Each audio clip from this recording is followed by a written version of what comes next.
Okay,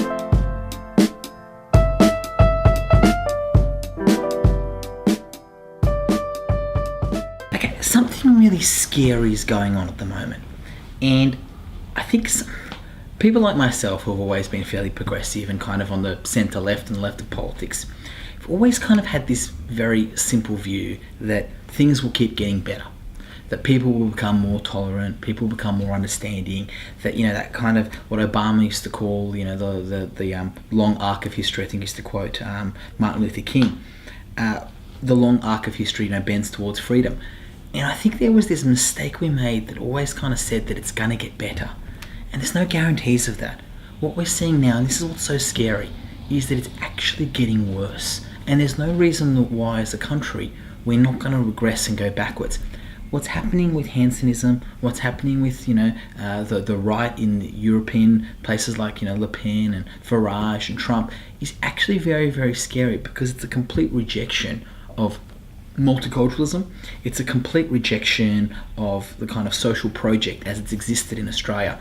And look, I mean, on a personal level, you know, I was born in Iran. I came to Australia when I was 5 years old during the Iran-Iraq War. Everybody's shaped by their experiences. Anyone who pretends that they're not is not really telling the truth. Of course, you're shaped by your experiences in your life. And for me, the defining experience of me will always be coming to Australia as a migrant. And of course, that shapes my politics. But I'm probably for the first time actually quite afraid of where things are going, where the debate's going, and what has suddenly become acceptable in the Australian political discourse.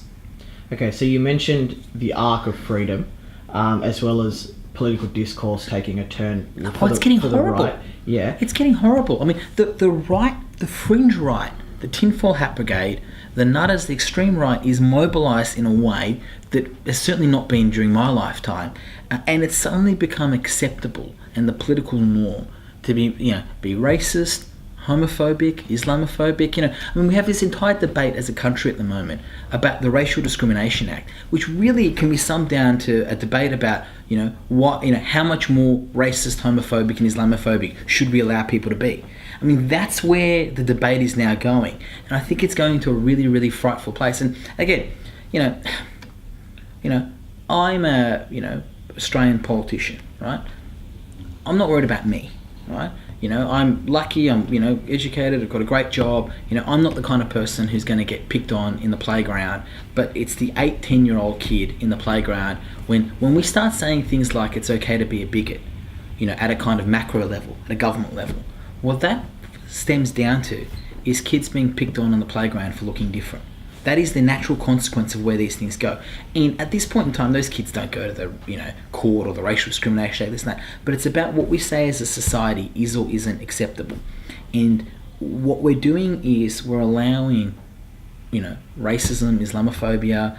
You know, you go on the internet, and the second you say someone's who's Islamophobic is racist, they go nuts. They go, oh, you know, Islam's not a race. You know, okay, well, sorry, then you're Islamophobic, as if that's somehow better, right? But it's all becoming acceptable, and we're allowing it to become acceptable, and we're not calling it out. And there is this weakness in Australian politics on two levels. I think the right of Australian politics has become incredibly weak on it because they're trying to court that kind of vote. You know, you've got preference deals between the Liberal Party and One Nation, you know, things that, frankly, even Howard himself would never allow to have happened. You know what I mean? It gets weird when people like myself are like praising Howard and saying, remember, you know, when John Howard was there, this would never have happened. And then I think what's happened in the left wing of politics and the left of politics is we're being too understanding and we haven't taken the gloves off. I think there's been a view amongst the left which is, oh, look, let's not fight it, let's just explain it, you know, and things will be okay. And no, we actually have to fight it. And I think that's starting to change now.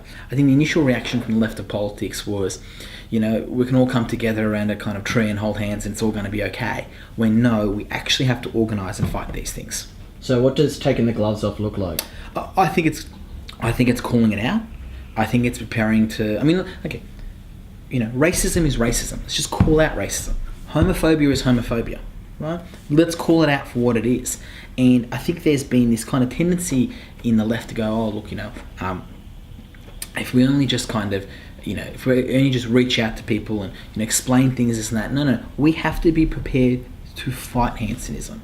We have to be prepared to show that, okay, these are fake solutions. And the thing about Pauline Hanson is, she hasn't actually changed. She herself will tell you she hasn't changed. 20 years ago, she was banging on about Asians. We're being flooded by Asians, Asian migrants, this, that. She was going on about, indigenous, welfare and this and that. 20 years later, she's just moved on to Muslims. Like, it actually hasn't changed. It's just, but it's not, it's not as acceptable anymore to say the things she was saying about Asians 20 years ago now. And now she's going on about Muslims. And 20 years later with someone else. We have to be prepared to say, this is where you have to call bullshit for what it is, which is bullshit.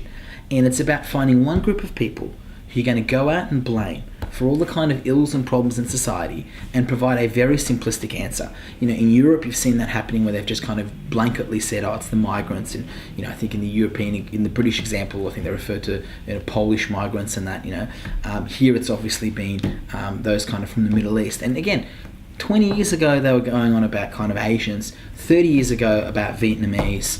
40 years ago, it was about Greeks and Italians. As one generation moves on, the next group's kind of coming. And, I worry for my friends in the subcontinent. So do you think this acceptability boils down to the inaction seen by the government condemning such movements? I think that's definitely fed into it, right? Don't get me wrong. The government making this mainstream and making this acceptable has fed into it, right? But I think the left of politics also has to get a lot tougher. I mean, yes, when you have senior government ministers turn around and say, Pauline Hanson's more mainstream and she's more normal and she's this, when she herself, again, don't take my word for it, take her word for it. She will tell you she hasn't changed. She will tell you, I have the same policies I had 20 years ago. Like, she's not pretending she's anyone else. They're trying to pretend for her. I think that's been a problem. But, again, I don't want to... I think we would be making a mistake if we didn't also say that those on the left of politics need to be prepared to be a lot more aggressive in combating. And we've seen what happened in the US. We've seen what happened in the US when, progressives kind of, perhaps in a somewhat arrogant way, turned up their nose and thought, there's no way Donald Trump can be president, it's not going to happen, and kind of dismissed the reality of the threat that was there at a political level. And now you're seeing a wholesale change in American society as a result of that. And, look, if that's the change people want, that's fine, but it's certainly not the change I want. And we have to be prepared to organise and fight against that. The government itself, is going through this appeasement kind of approach to Pauline Hanson. And I think in the end Australia will suffer as a result. But, for those of us, I'm somewhat more interested in what we can do on the kind of centre-left of politics, because that's kind of where I have influence and control. What happens on the centre-right of politics, I'll certainly have an opinion, but what we can do there is more limited. That's really up to the government. So you're talking about calling it out. Would you be prepared to, as a senator and then largely on behalf of the Labor Party, would the Labor Party have called out Donald Trump's immigration executive order? Yeah, and we did. It publicly? Yeah, and we did. No, we did. And then, obviously I did. Bill Shorten did. Look, the point that Bill made at the time, which I think was the right point, was, look, firstly, as a point of principle, nations have a right to set their own immigration policies. That being said, there are some things that go beyond the pale, and that we as responsible, friendly nations need to actually speak out on, and this was one of them. I think the idea that, Australian leaders will talk non-stop about, every bit of American boss, Americans, it's a democratic country. But then again, they are our closest ally. And when they do something that is going to risk Australians and risk the global world order, which I think the Trump executive order did do, the irony that so much Australian blood and treasure was spilt in places like Iraq and Afghanistan, to then turn around and say those same people who are fleeing the same persecution that we said was so outrageous that involves us spending obscene amounts of money to fight, the same people escaping that aren't allowed, to travel, it surely undermines the entire kind of basis of what's meant to be. We talk about winning hearts and minds. I mean, what message are you sending when you turn around and say that anyone from these countries is not allowed to enter these? And look, no one's saying that people with dubious pasts or without background checks should necessarily be allowed. Yeah, of course, there is a danger and a threat, especially when there's been conflict there for so many years. But what is the single best recruitment tool for extremists is to be able to go to moderate Muslims and say to them, there is no place for you in the West. It's us or nothing. There is no place. They will never accept you. That the path to radicalization clearly, and there's examples of this, and this isn't just my view, this is the view of quite a lot of the kind of thinking and academics around this area, is the path to radicalization comes from alienation. There's one single thing that is more radicalized than anything else, that's of alienation. And there's nothing more than the jihadists and extremists want, is to paint a world order in which it's us versus them, in which it's and lumping together and trying to push susceptible young moderate Muslims into an extreme camp. And you just can't look at this executive order and the steps that were taken and think that can do anything to enhance global security. Okay, so I don't know if you've seen the video, but 7 months ago, after your appearance on Q&A with Pauline Hanson, Blair Cottrell, the leader of the Australian Patriots Front, released a video on Facebook first introducing you as a Muslim character, referred to the terrorists that attacked the Bataclan Theatre as your brothers, claimed that fear is having your country taken from you while you still live in it, and stated, have you ever experienced any hatred or fear, and perhaps you will when your brothers begin to multiply. How do you respond to messages such as these? I haven't seen the video. Now, I mean, Blair Cottrell, he's the head of the United Patriots Fund. I mean, he's been a media figure. I've seen him kind of in the media reported in the past. Look, Blair is a extremist, in my opinion. He's a white nationalist. I don't think he even hides from that as a title. These are the extreme fringe.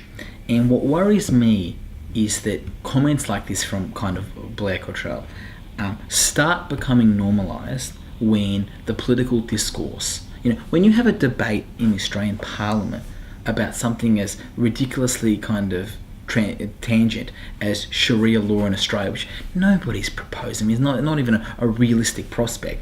These people on the extreme suddenly stop being so extremist.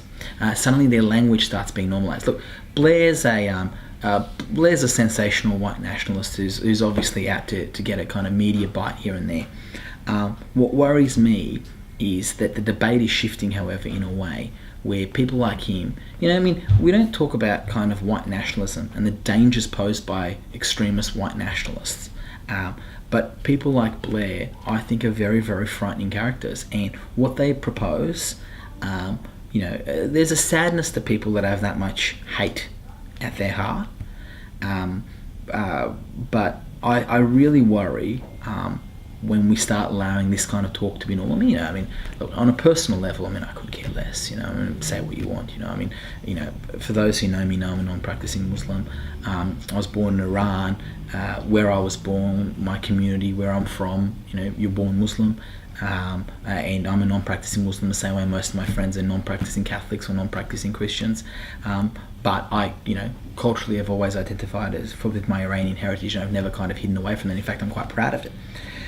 But people like Blair and them want to create, again, in a way, they've got the same objective as some of the extremist jihadists, in that they want to create an us and them mentality. They want to create a world order in which you're either one of two extremes, and that's what benefits their politics. So speaking of being a non-practicing Muslim, do you think there's a double standard when it comes to religious obedience between Christians and Muslims? So the UPF constantly criticises Muslim teachings or Muslim citizens for not correctly adhering to the Quran. However, there's no such mention is made if Christians support gay marriage or who participate in extramarital affairs. And similarly, when you asserted to Pauline Hanson on Q&A that you were a non-practicing Muslim, some media outlets, that you were a Muslim, you didn't mention non-practicing during Q&A, some media outlets the next day seemed to concentrate more on the point of proving that you were non-practicing rather than listening or promoting the message of tolerance. I think there's an incredible lack of understanding, right? And the point I made to Hansen on the night was that, I was born a Muslim. That was the point I made. My documents back in Iran, she was talking about, the discussion was more broadly around a Muslim ban, banning Muslims to come to the country, and I made the observation, well, under that test, when I was 5 years old, I wouldn't have been allowed into Australia. Because where I was born, the documentation, you're born in Iran, it's an Islamic state, Islamic republic, you're born Muslim, right? And your documents will say that. So I would never have been allowed into the country. That was the observation I was making. I think there is a real lack of understanding around that. I mean, the irony, of course, being, most of my friends that are, Catholic upbringing or Christian upbringing, geez, I mean, if you held them to the test of the Bible, as it's interpreted, particularly with things like sex before marriage and that, I think you'd pretty much, you'd find 100% fail rate. I don't think not one of them adhered to certainly that, let alone kind of the other tests you can put in there. And there is this kind of view, and this, I think, a lot of it comes from lack of understanding. That, if you're identifying in any way, shape or form with Islam, that means you have to be, a fundamentalist Muslim or nothing. Not the fact that, I know so many people who, again, I wouldn't even, went to maybe spent a couple of years in Catholic high school, and if you ask them, they'll say they're Catholic and perhaps visited church 5 years ago once. Now, again, they're not going to church on Sundays, they're not praying before they go to bed, they're not, doing Lent, they're not doing any of these kinds of, things, and occasionally maybe for a wedding was the last time they've actually shown up in a church. And we all know people like that. That's most of the people we know. I think the idea of Muslim is still an idea of other. I think it is different, and I think that's part of that. I think the idea that you can be non-practicing Muslim is a little bit of a oddity, and people kind of come to terms with, but look, some of it's just sensational media. I mean, the media cycle moves so quickly, they've got to find a new story. And there was this kind of sensational headline on the Daily Mail, which they'd found a photo of me drinking beer with two women, and said, look, look at him, he's drinking beer. I'm like, yeah, because I'm a non-practicing Muslim. like shock horror. They got it from my own Facebook page, like it was some secret they'd uncovered. It's on my own Facebook page. I spent 2 minutes on my Facebook page to find pictures of me drinking.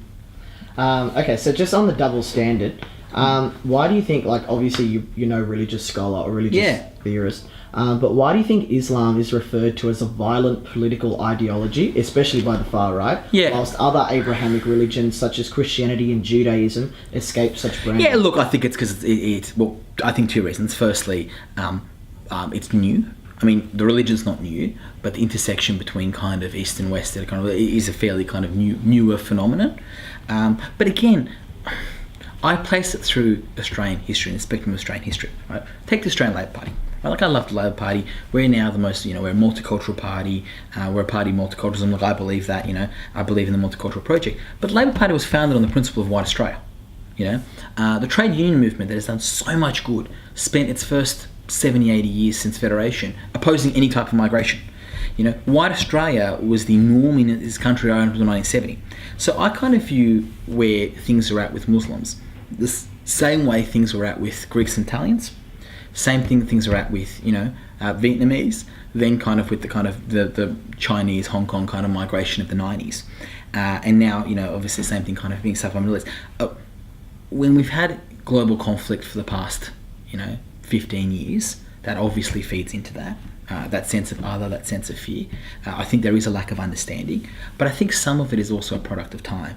And I don't think this is an abnormal part of Australian history. There has always been unfortunately, there has been waves of fears of kind of new migrants that have come to this country. This is where we're at the moment.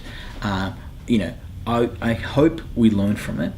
I hope for the next generation of migrants it isn't as hard and isn't as difficult. But I don't think it's, you talk to, an old Italian, living in kind of southwest Sydney, and they'll tell you stories of what it was like when they first came to Australia. And while now, we look at Greeks and Italians as effectively, as Australian as anyone else, when they first came to Australia, were portrayed as the other. And now it's kind of moved to being those from the Middle East, those from being Muslim kind of countries. And, it's a very easy politics to blame someone else for the ills of society. It's simplistic. And look, that's what the far right's been doing. Okay. Who would you preference first, the Liberal National Party or Cory Bernardi's New Conservative Party? Liberal National. If it was my opinion, I mean, you do every preference still on its own kind of merits. My personal view would be I'd preferencing the Liberal National ahead of Bernardi's group. I think Bernardi represents a more right-wing kind of presence, and I think he'd admit that. I think that's why he left. Look, I mean, I have major disagreements, obviously, with the Lib Nats, but I don't believe they pose the same kind of threat to what I believe is the Australia that I love. I disagree with them, but I think the more fringes of Australian politics do. Okay. Just quickly, so last week I spoke to the Dean of Law at UNSW, George Williams. Great guy. And he proposed setting up a federal watchdog agency to combat corruption, just like ICAC.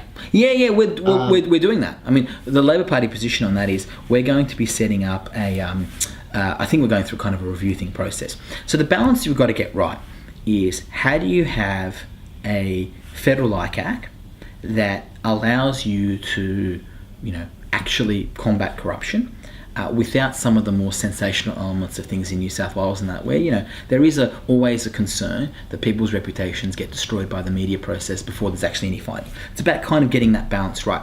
Now, places like South Australia and Queensland, when they've had their corruption kind of watchdogs, who kind of learnt from the New South Wales example, probably have been slightly better at doing that. And that's all around what evidence does and doesn't kind of get presented up until findings are made. South Australia is probably a bit more extreme. South Australia, nothing gets reported till there's a finding, and then it all gets reported at once. It's probably a bit more extreme. New South Wales is the opposite. Maybe the answer is kind of somewhere in between. But I tell you where I think we should be looking at. The British have this thing called the Serious Fraud Office, SFO. And what they do is they look at fraud and corruption, but they look at it in both the public and private sector. So when you have the kind of banking scandals and that, it actually has a place to go, which is a specialist watchdog that will actually look at both public and private sector. And I think that works really effectively. I think that could be a way where you can, two birds with one stone, where you can deal with things like the problems that we've had in Australian banking and also problems in government. But I think George is, and that's certainly, Bill's been quite, I think in his press club address at the start of the year, Bill Shorten kind of floated where we'd be heading on this.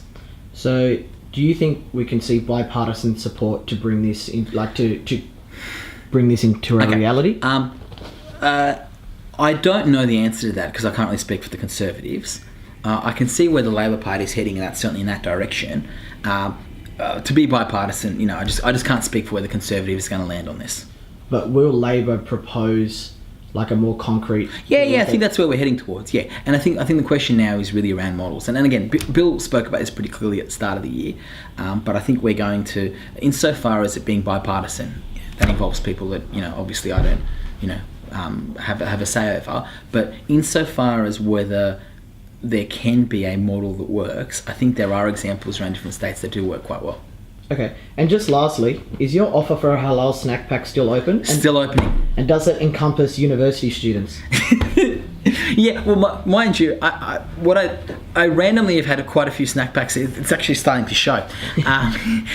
Quite a few snack packs with quite a few random people. But I'll take you for one. Thank you.